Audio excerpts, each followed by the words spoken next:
You're very welcome back to the 6 o'clock show. We're live with you until 7 this evening, and so far we've been chatting to comedian Alison Spittle and singer Michael English. Now on the sofa is a mum of 3 and a granny who took up the sport of powerlifting in her late 40s and can lift, we keep on saying it because it's too impressive, 5 times her own body weight. Just let that sink in. Just let it sink in. Yes, full of boss. Full of boss. I reckon all the shopping goes in from the car at once. God.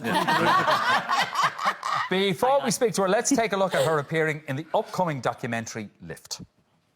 There's a reason for everything, I think, you know, to wait till you're like 47 years of age to find something that you're good at and that you have a passion for is the most amazing thing. July 2013, she would have came in to do her beginner's strength and conditioning course. A couple of months into it, she squatted 100 kilo. Like, for her size, it was very good.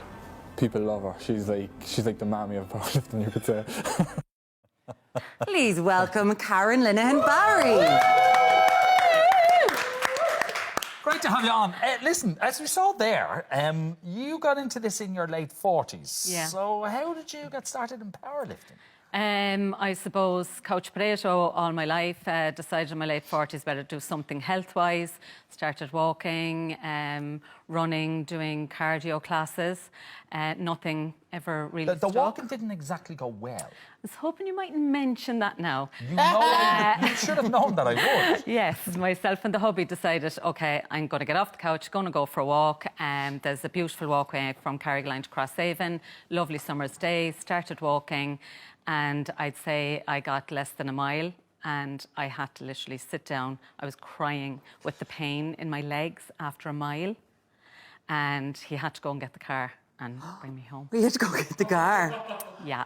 Oh, I'm using that excuse from now on. Get the car, I'm gonna That's pain me literally legs. how bad it was. My terrible shin splints because I just did no exercise. I walked nowhere. I got the car, went to the car, just to the local shop. I walked nowhere. You're saying you were, when you say couch potato, you're being 100%... Literally went from work to home, cooked, sat down at night in front of the television all night. Repeat. Okay.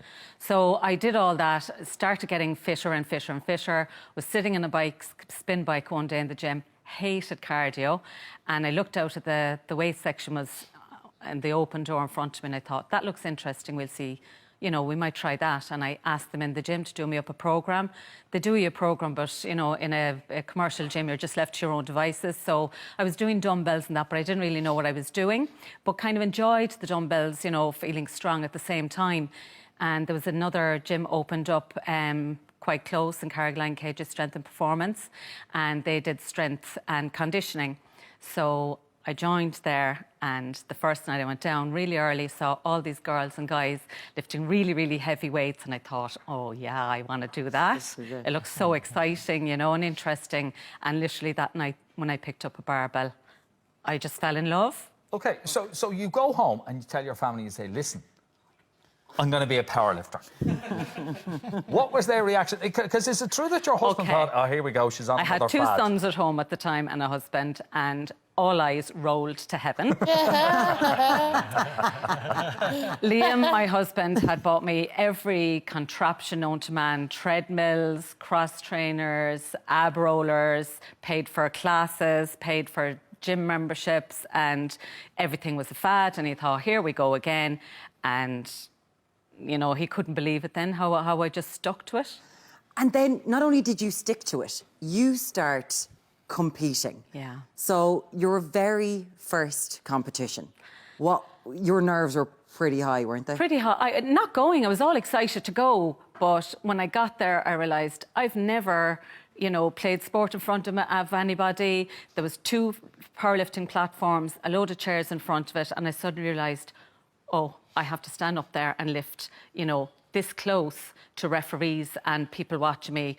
And I picked up my phone to pretend I was on the phone. I went into a corner and completely bawled my eyes out. I was terrified. I just felt I couldn't do it. It was just completely overwhelming.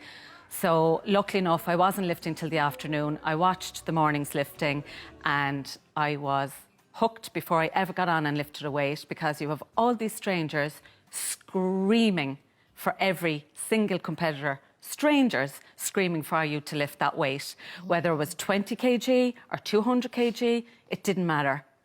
they're just, there's a just community spirit. Unbelievable community spirit. And that's what, you know, I love to see the younger crowd getting into strength sports now and powerlifting. It's so good for them. It's so good for women, you know, for their bone density, everything. But it's the inclusiveness. Powerlifting is so inclusive compared to other sports. See, this is the funny thing, because I look at the corner. I don't go to the gym anymore because I find it intimidating. Yeah. And I look into the corner and I'm like, oh, that's not for me. It's intimidating. Yeah. But Alison, you've recently taken up lifting, haven't you? Yeah. I once again, it's the cardio that annoys me, you know, because you're just lugging yourself around. You're like, oh, it's a lot of effort. But when you're weightlifting, the sweat literally spits out of your forehead and it feels great. You just feel like you're doing something with your body. Yeah. And and also bringing home shopping a doddle. No problem. An absolute doddle. One trip. One trip. Give me all the cans. I'll throw them in. I'll get a month's supply of cans. Oh my God, you'd make so much money at a festival. I'll bring all your cans in now. It's fine. I'm the bag of cans lady. I'll be class. That's it. It'd be amazing, yeah. So you've lifted somewhere in the region of 50 kg.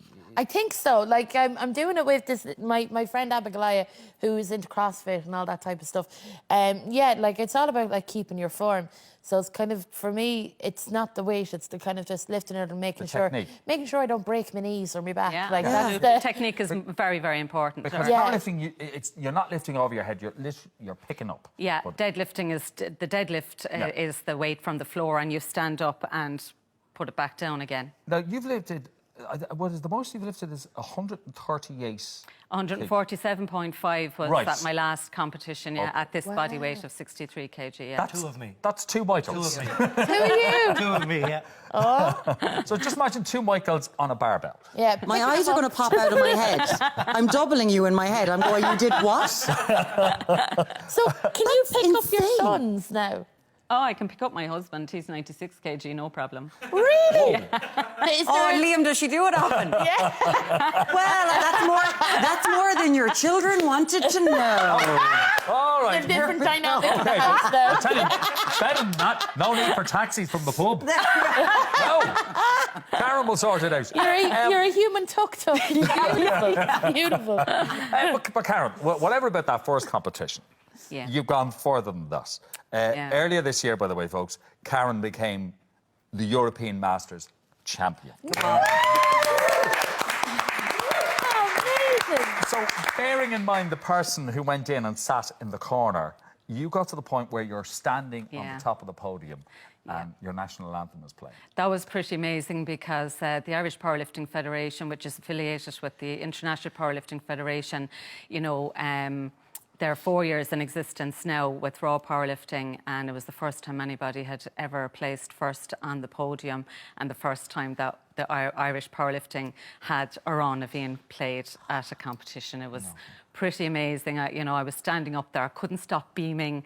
You know, I just couldn't stop beaming, and I could see my coach down in front of me and he had tears up in his eyes. It was just the most amazing feeling ever. It's just goosebumps. And we're going to get to see all this because you've had cameras following you around for the documentary Lift. For someone who's like, I'm so nervous. You had a film crew following you around. What was that like? It's pretty bizarre. Ken Williams and Dennis Fitzpatrick of Stanley Death Park. I actually worked with Ken years and years ago, over 20 years ago in a pub, and reconnected with him on Facebook, and he rang me up one day and he said, I've been watching you on Facebook with your lifting, and he said, you know, this is pretty, you know, great. Like, tell me a bit more about it. So they make some documentaries and short films, and he asked me would I be interested in a 5-minute short film. Right. Oh. And I said, yeah. It's a bit weird, like, who's going to watch a 50-year-old lifting? That's a bit strange. But he thought it was a story, so I said 5 minutes. Yeah, that's grand. And it just grew legs and legs and legs because the federation I was with at the time fell apart. There was a lot of politics. Yeah. It was very, very upsetting. And then I decided I was going to move to this new federation, which was much bigger and better and far more competition. And the film just grew and grew and grew, and they actually followed me over to Minsk to the World Championships. And well, it's at the point now where there's 5 minutes of credits. Yeah, that's about it. And I assume there is an aim to win a world title, Karen? Absolutely, yeah. That's the spot that I want. That is the spot, and I'll keep going until I get there. Can we give it up? Karen Linehan, Barry Linehan. She'll do it. You know she'll do it. It has been a pleasure. Thank We you bow very down. much. She's going to lift me up during the break. By the I'm way, if you very want to see excited. Lift, it's going to be at the Indie Cork Film Festival in October from the 6th until the 13th. Go see it. Okay. Brilliant. All right. Congratulations. Thank you very much. Okay, I'm going to be bringing our guests over to the kitchen after the break, where Jeannie Maltese has some delicious Latin cuisine on the menu. You can keep your late bloomer stories coming into us. Try to be Karen. That's going to be a tough one. It's WhatsApp 0833 60 60 60, or you can let us know as well about trying out for roles in school. You can also use the hashtag 6VMTV on any of our social channels. We'll take a quick break now, but there's lots more to come.